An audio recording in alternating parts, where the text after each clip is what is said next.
Do we have to like watch our? Do we have to watch our language and all sorts?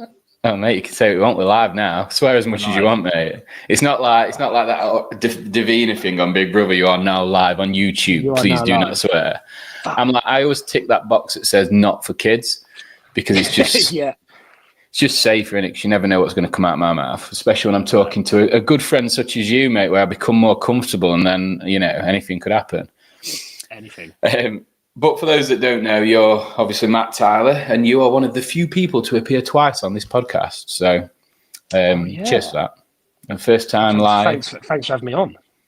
Yeah, it's good. And we've got an interesting story to tell about this open workout. Slightly different perspective from you because we've reviewed each of the open workouts so far, but we've done them with Elliot and Ethan. And obviously them owning affiliates have told a story from their point of view more than anything, and what the communities they've cultivated have kind of got from the experience and what they've got from that experience.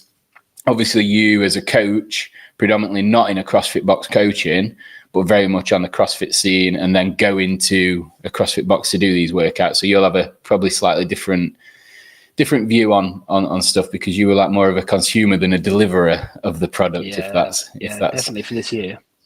Yeah. So, but before we crack on and get into the bones of that, I know you've had some pretty exciting stuff happening with your coaching program and what you've done. That you've rejigged that a bit. So do you want to just use this platform to maybe talk a little bit about that and tell people? Yeah, kind of caught me off guard. I wasn't really think about that. So mate, you know I'm all about promoting, mate. I'm not just going to I'm not just about taking. I should expect it. So basically, it's not. I've not like invented something new, but kind of more so followed some advice. Actually, funny enough, I messaged her the other day, like Tori, when I met up with. I saw Tori at the Defiant Games last year. She was asking me about business, and she was like, "You know what you need to do? You need to like instead of just launching more things, you need to offer more to your current clients, right? And how can you give them more?" And actually, I've had one-to-one clients, I've had group clients, and I found that over the 18 months that I kind of gone off on my own as well, that I've been spending so many bloody hours programming. And actually, the avatar of the guy that I've generally been programming for, especially in a one-to-one scene, has been like hypertrophy, bodybuilding, bit of functional stuff. Like I think some people called it like functional and fuckable. I think I said that to you before, right? So they want to be sexy, they want to be fit, but actually they want a bit of muscle, they want a bit of size. They're not necessarily bothered in like chest to bar and bar muscle ups, but they want to look good and move well. And I was having like 5-6 one-to-one clients that are all doing the same kind of thing, and I'm spending 2-3 hours a week on their programming. It's all kind of the same. So I kind of created an avatar for this person and then made a program for this avatar. So potentially you kind of like shot myself in the foot and stopped charging for one-to-one PT, which is obviously, as any PT knows, it's a little bit more financially beneficial, but like stopped charging for one-to-ones and merged these guys into like a cheaper group program. But it's the same, if not better, but instead of just offering it to just them, I've created like an academy, so all of my current clients get the option of like multiple different tracks that they can follow. So the CrossFitty guys, the CrossFitty functional fitness competitive guys follow like a perform track, and that's got all your gymnastics and your weightlifting in it as well. So then I've just launched this build track, and the build is more, like I said, this kind of functional bodybuilding. And then from the 1st of April, I'm releasing a lift track, which is just Olympic weightlifting. So these guys that you pay to become part of the academy, and these guys can kind of like, you know what, if they want a little bit of time off CrossFit and they want to spend a bit of time building a bit more muscle, they've got all the tools and stuff in front of them now. And my plan is over the space of the next 12 months to take those 3 tracks to 6 tracks that will involve some mobility, like an aerobic track, and then kind of like a fit in 40, kind of like 40-minute Metcon-y style. But you just join up as part of the academy as such, and all that's access to you. I love that. So like, yeah, do it, give him more, but reach him more because of that. And that's like, and then, I don't know, it's kind of cool, isn't it? Because if I'm on your track and I'm like just doing one part of it, I'll see the other stuff that's available to me. and it might actually make me do something I've never done before just because it's there and I'm trusting in the process on this track.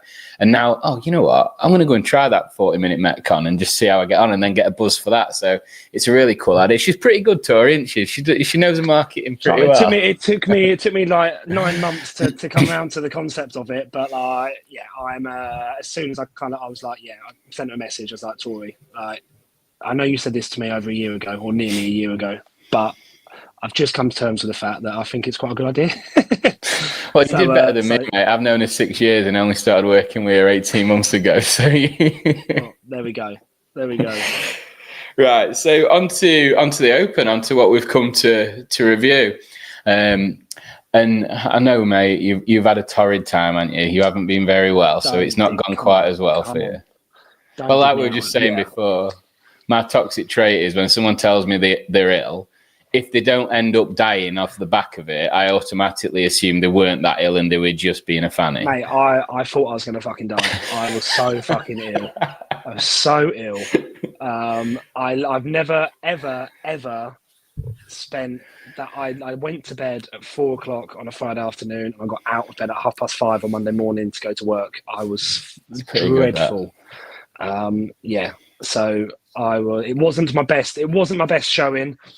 But it is what it is. You know, it was a pretty disappointing Open for myself personally, but I definitely wasn't in the state really for it. I just enjoyed getting involved with it. And this year, like you kind of mentioned on earlier, a little bit different. It's the first time I did the Open out of an affiliate for, crikey, I reckon since 2019. Yeah. And what did they do it? Because you did it at CrossFit Crowborough, didn't you? What did they do for it? Did the Friday night lights like everyone else does. So Rick's not got the biggest space there. So I think on Friday it was a bit of a tight squeeze, but we managed to kind of get 4 people going at the same time in the heats. The rowers were super snug to one another. So you're basically like you were rowing on top of the person next to you.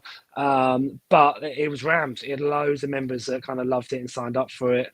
I turned up so they started at about 5. I turned up at about 6:45 and was like heat 4, and then there was like another 3 heats after me of people. I mean, it was a 20-minute workout, wasn't it? So it was like, yeah, it's not the easiest for affiliates when it's like that, especially on a Friday night lights. But yeah, no, they did really well, and then they had loads of pizzas and bits and bobs in to celebrate like the end of the Open for everyone. So they ordered all of that in for everyone afterwards. So that was wicked. Oh, that's cool. So let's go back then, since we can review all 3 workouts and what we think of maybe the programming, actually how you got on, why you did badly when you had your little sniffle, and then the last one as well. So I am, and I pride myself on it. So in terms of oh God, was that right? Sorry, mate, that was coincidental. So, in terms of this year for the Open, what were before we get into the bones of it, so what was your objective before, like, obviously things took a bit of a turn? In an arrogant way, I kind of just had expectations that I'd be top 2% in my age category and go straight on to semi-finals. How did that work for Masters, mate? Because I didn't look into that too much. So literally as far as I'm aware, top 2% worldwide. So I think there's like, in my category, there was 26,500 gents in there. So that would mean roughly, what was that, 530-ish go through to semi-finals. So it's not a massive number in the grand scheme of it. Like, when you look at 26,500 people doing it. So it's still, and mate, there's so many. I remember when I started CrossFit, it was like, you know what, when I turn 35, this is going to be like a piece of piss. I'm watching these 35-year-olds at the moment, and they're weak as shit, and like, this is going to be easy. But obviously, everyone that I started when I was like 28, everyone else that was 28 is now also 35 and 36, 37. Mate, and there's some fucking beasts out there. And then, mate, you're like, so I kind of arrogantly have gone into it. I haven't really trained much this year. As we've just spoken about with work, it's been really busy. The gym that I coach at, Foundry, it's been really, really busy. So, I just haven't dedicated the time to the start of the season like I have done in previous years. And Do you so the think, Open mate, was sorry to overspeak there. Do you think that's no, don't be. a little bit to do with the back end of last year because you really went to town with your training to get ready for? Because people that don't know, you competed for your country at the International Functional Fitness Federation World Championships. You qualified for that. Do you think that it was kind of like almost like, like people peak for competitions? Yeah, for sure. And you put so much into that. This year was always going to be a little bit of a slow start. Yeah, I think so. I think there's also a little bit of a crossover at the age I'm at. I turned 37 this year. I got a family. I've got, got kids and getting married this year. I've got other jobs. I've got other life stresses. And at the end of last year, the support network I had was wicked to allow me to have some double training days and basically put everything I could into trying to get a decent result in Budapest. That when I got back, not that there's a level of guilt, but I'm fully aware that people have helped me out to get to where I was. So now it's like it's coming into Christmas time. I want to spend a bit of time with the family, and then I just got out of the routine of training for it, and I haven't really yet had the bug to kind of get back into it. And yeah, like I said, there was definitely an arrogance element of I did all right in Budapest. So, we're talking top 2%. Like, yeah, I'll be fine. So I haven't really trained for it. And then I obviously felt ill. So I definitely got humbled by these kind of gassy workouts that have been programmed over the last 3 weeks. So let's start at 25.1 then. So pretty simple, complete grunt work, no skill, which is why I did all right. What did you do about as well as you could have on that, or do you think you could have done a bit better? Or I think I could have done a bit better. So that was so I felt ill on the Monday, so I did that on the weekend. I quite liked, was it 24.1? Was that the dumbbell snatch and burpees? Yeah. I quite like it from an element of, it's not necessarily about how fast you move. It's just basically not being the person who slows down. So like at the gym at Crowbar I was at, I had the quickest time for that one, but everyone said that I started the slowest. I was like the slowest person to start. But the difference was that the pace that, I think if I had looked back on the video, the pace that I finished my set of 27 burpees on the final set of burpees that I did, I'm hoping that each set of 3 burpees were the same pace as the first 3 burpees I did on round 1. And that was kind of the approach I had going into it, where, man, I've seen a million videos on Instagram over the last couple of weeks where, like, Jesus Christ, people are bouncing over that dumbbell for the first couple of rounds. They're running with the lunges pretty much. And then they finished on the round of 24 burpees and they're dragging their face off the floor. They're doing it. And I just think to myself, like, that's just that way, either their coaches or them as individuals, there's just got no like planning or strategy that's gone into that, or no experience. So I didn't mind that. I didn't mind that one from just just grunt and get on with it. Like you say, like right up your street as well. Just grab a dumbbell, get on with it. Like, don't think about it. Yeah. So that was like that was the grunt style one, which gets everyone to sign up to Open because you do it and you're like, oh, I've done all right, I'll sign up. Yeah. So that gets I RX'd it. I did a few RX strays, well. doesn't it? You know what I mean? Like, smashed it. Yeah, and then they come crumbling down in workout number 2, which was, I enjoyed that being number 2. It was like it rounded off quite a lot of skills in one, didn't it? So and a pretty heavy, not heavy, but moderately heavy load for the thrusters. So in terms of a workout, obviously it's a repeat. You did that in 2020, was it 23? 22. And how fast did you go then? So I was 22. I think I was just on the brink of like learning to link bigger sets of muscle ups, but I still think I remember them falling apart. But I was literally, I think, basically 9 minutes on the nose in 22. Yeah.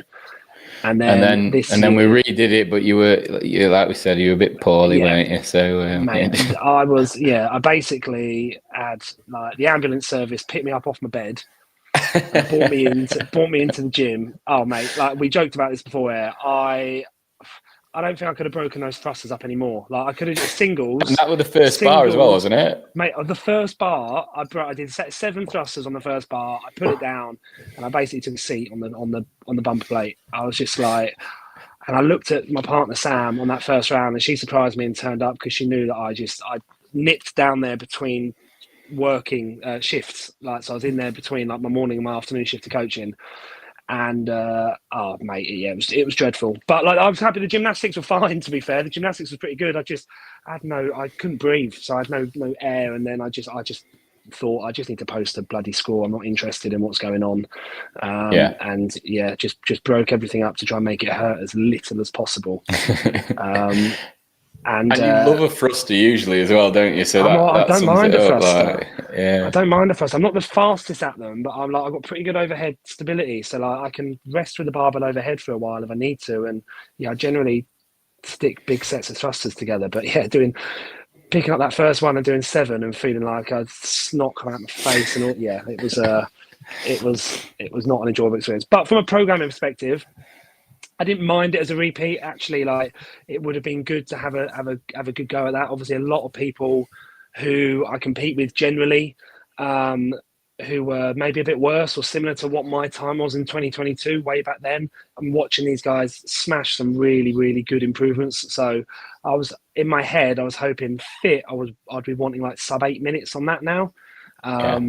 Still not super competitive like, you know, some of the beasts in our WhatsApp group, but from an improvement perspective. But yeah, it wasn't to be. I was negative 45 seconds the other way. Well, that's not bad considering how poor you were. Exactly. But, that's kind of my point. I still can't be serious about it. Sorry, mate. But will you have a bash at that when you're fitter and feeling better? No, I just wouldn't. Yeah, but I wondered if it's that sort of, you know, because it is a good metric. You've worked so hard on your gymnastics, and obviously your strength continues to increase given like how much you work on it. So I just didn't know if it was something that you would be like, actually, I do want to see fresh what I could have done there. I just think like measurements of progress come in so many different ways. Like, yeah, it's not, you know, I could turn around now and go, well, actually, I know I'm not far off the strongest I've ever been or was, you know what I mean? So like, I know from a strength element, I just haven't done as much gymnastics so I almost feel like it's not comparable to if I go back before Christmas where we would have been having a different conversation. I just think there's so many different metrics in how we can measure progress that like it doesn't need to be doing the same workout all the time. Although like, you know, I know classic CrossFit would be like your Frans, your Dianes, you know, your short little kind of like sprint workouts. How much more efficient have you got? But you know, I'm getting older and my strength numbers are still going up. So I still know I'm going in the right direction. My gymnastics are improving. My handstand walks are improving. I work out on a certain day. I've always been much better in live competition than I have on qualifiers. But I think in our Defiant group, I've always fucking got the wooden spoon at the end of the Open. And then when we've turned up and we've competed in team events and stuff like that, I feel like I'm holding my own, if not like performing better in some of the events. So I've always been much, much better in person because I like and you've mentioned it before, I like the strategy element to it where when you're in person, you get one shot and that's it. And like, if you pick up that barbell and you do a few too many thrusters and you fuck yourself on the first round, I'm all over that. I'm like, this knob didn't know what he was doing. I'm on this. Like, let's not. But yeah, I struggle over the Open weekend where everyone does the same workout 4 times in 4 days to better their score by 10 seconds. I'm like, I don't really have that enthusiasm. Yeah, that strategic edge is not quite as prominent, is it? Not if you just get, and I would always generally, I'll only ever redo a workout if either one, I've really messed something up, like misloading a barbell and it's a heavy lift and I've bitten off more than I can chew and I've kind of got to redo it, or no, that's basically it, to be fair. Like, other than that, because I always feel like I've always given it my absolute best when I go, even if I mis-strategized it. And to then try and repeat that at that same intensity within a matter of days, as soon as it gets to that round that just sucks, and it's like, and I tip my hat to those guys that can keep doing it, but as soon as it gets to that round that sucks, and last time you just got through it because everyone's screaming you on. Yeah. And second time round on your redo, you're typically on your Larry in the corner because everyone else is doing the class and you've got to go and do it on your own somewhere. Like, it's just not quite the same, is it? No, I get that, mate. So then we come on to the final one then, which is what we're going to review here. So 25.3. I thought this was a really cool workout in terms of finishing. Although we didn't see a massively heavy barbell, I don't mind that. But, you know, in terms of finishing off anything that wasn't quite there, we always need a machine in. Row is always the one. We got some like wall walks, which is like inverted and overhead, and then pulling from the floor in 3 ways. What did you think when the workout ran out? What did you think to it? I actually thought, I was talking to one of the lads from the gym, and I actually thought like less people would finish it than they did. I think like the wall walks, 25 wall walks is like nothing to be overlooked, right? And that volume of hinge, as the movement went on, as the workout went on, the movement like progression increased. That hinge became even more so. And luckily the barbells got as light as they did. Did you do it? Did you jump in and do it? Yeah, I can't. Well, I say I can't. So I have a previous medical condition. I'm not supposed to go upside down. But this year, I've like recently been. I'm no longer under care for the brain injury that I had many years ago. So I thought maybe I'll give it a crack. But I'd never done a wall walk before because of that. So my theory was I'm not upside down for that long, because when you watch people do wall walks, if you're efficient at them, you're not upside down for long. Obviously, I'd never done one, so I tried one in the literally 20 minutes before the workout started. I tried one. I thought, I nailed this. Looked down, or about a meter away from wall. I was like, well, that's not happening. So I did the scaled version, which was, the scaled wall walks where you just kind of creep inside and outside the line. Yeah. And to be fair, mate, that was a great workout for me because it meant there was no reason to slow down. So I did it in like 12:51 with the scale workouts and the scale barbell. And that was right on my street because, those weights had filled me in as well.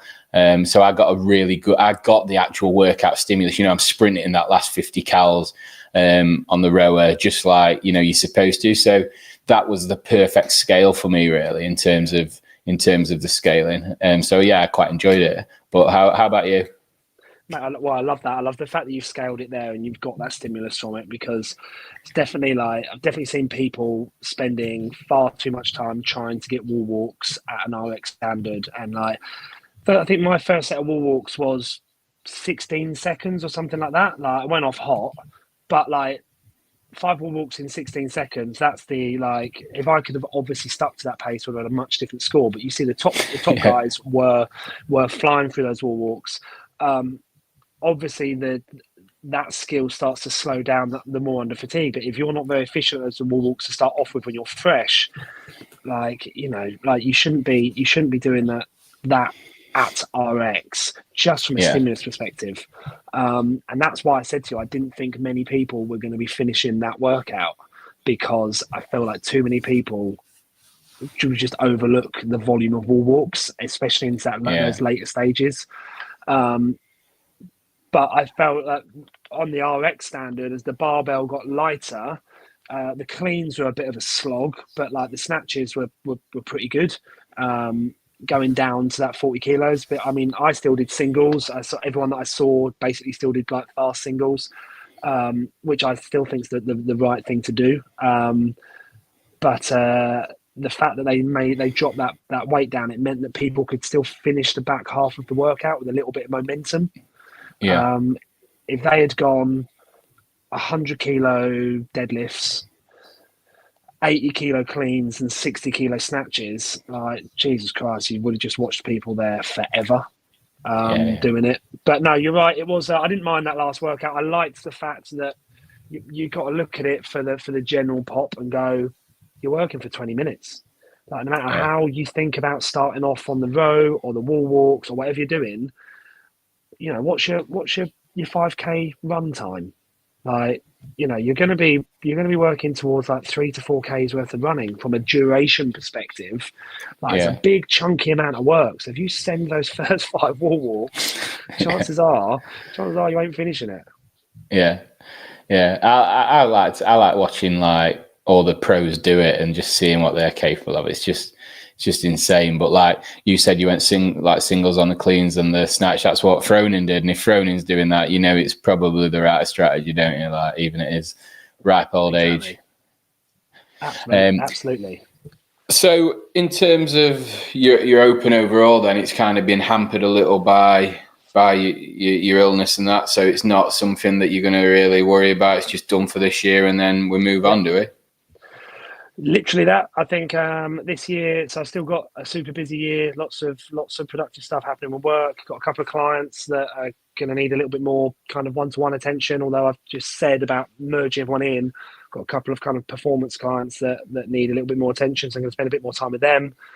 So from a competitive standpoint for myself, it's very much kind of playing it by ear at the moment, like just trying to get fitter, like healthier, back into training again, trying to get a bit of a routine. But like I said to you at the start, like I've literally, today was the first time I've trained since point one was released. So just need to get back into normal life. But before we go, let's go back. Let's summarize. How do you feel? This is a good question for you. How do you feel? I'm the host, right? Yeah, no, I'm pinging it back. I'm taking it off here. Colton Mertens obviously smashed point one. Have I lost you?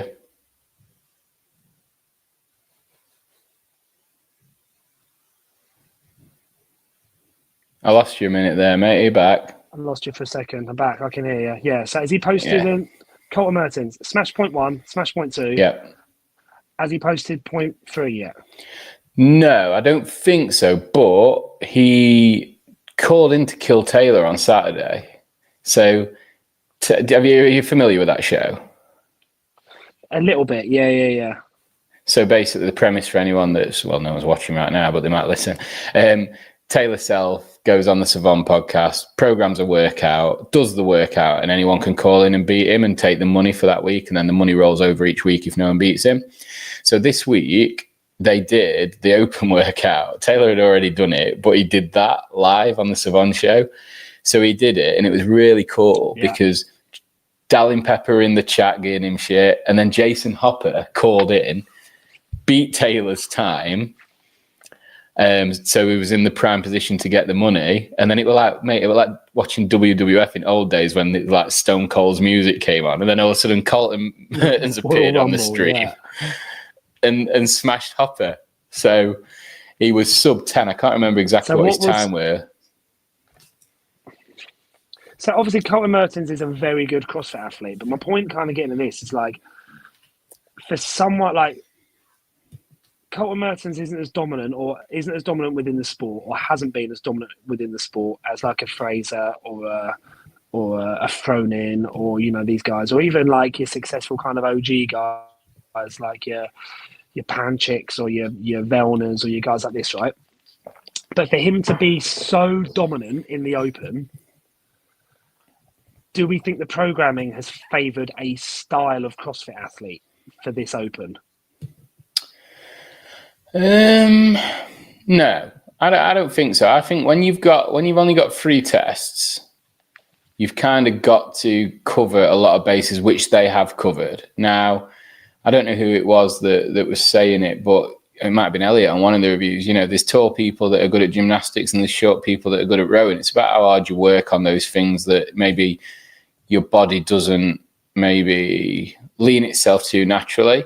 So I think Colton, if you look at what he's capable of, some of those movements do favour a shorter person, but rowing absolutely doesn't, does it? And there are certain like deadlifts, I know they weren't that heavy, but I just think that he's beat Jason Hopper on a workout that should favour a taller man, in theory. So, or a bigger, stronger man. That? The last one, I would say. What? Do you not think with the row, the deadlifts? I think the last workout, especially at them.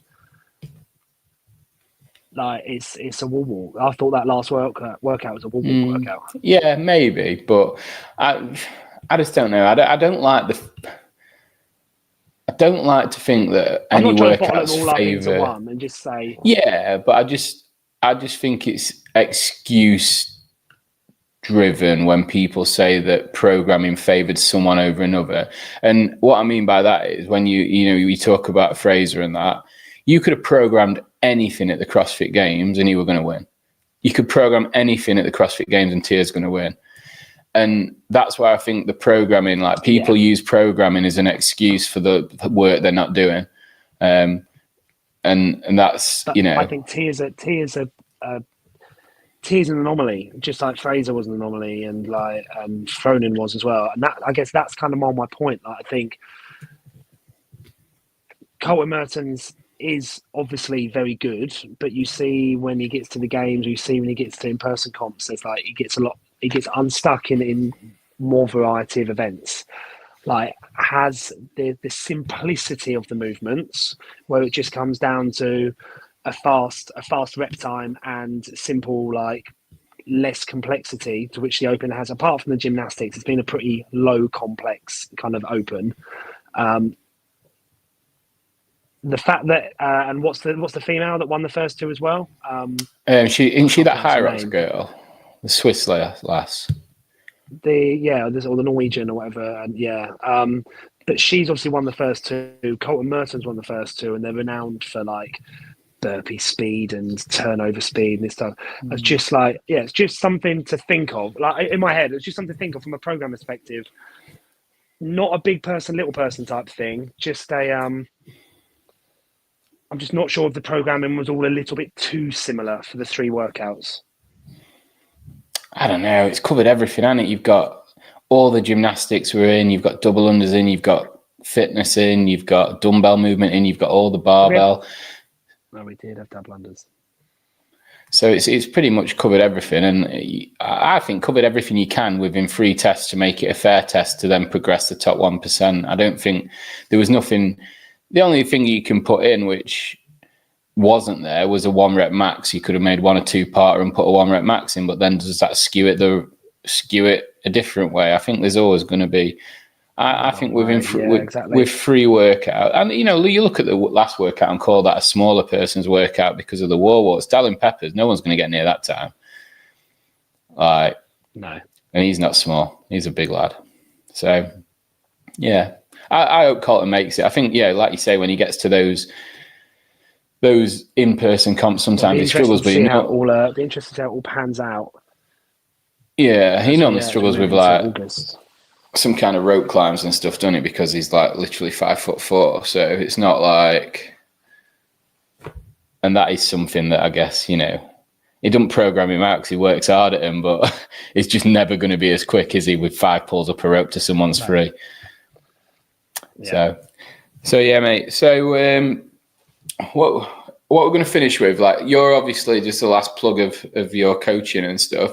You're helping you are programming the Defiant Games this year. So I think what we'd like to do, mate, is the next workout announcement. I announced one on Wednesday last week that went down well. So thank you for that. Mm-hmm. But what we'll do, we'll put a teaser out on the Defiant Games and say we're going to announce one live on YouTube. And we'll jump on and do a live announcement of a workout, see if we can get a few viewers on that. So I'll get that scheduled in and let you know, mate. Right. Well, you keep fighting the good fight and getting better, mate. Such a dickhead. Yeah. Thank you, Stephen. You're so kind. No worries. Thanks for joining, mate. I'll speak to you soon. All right, mate. See you soon. Bye.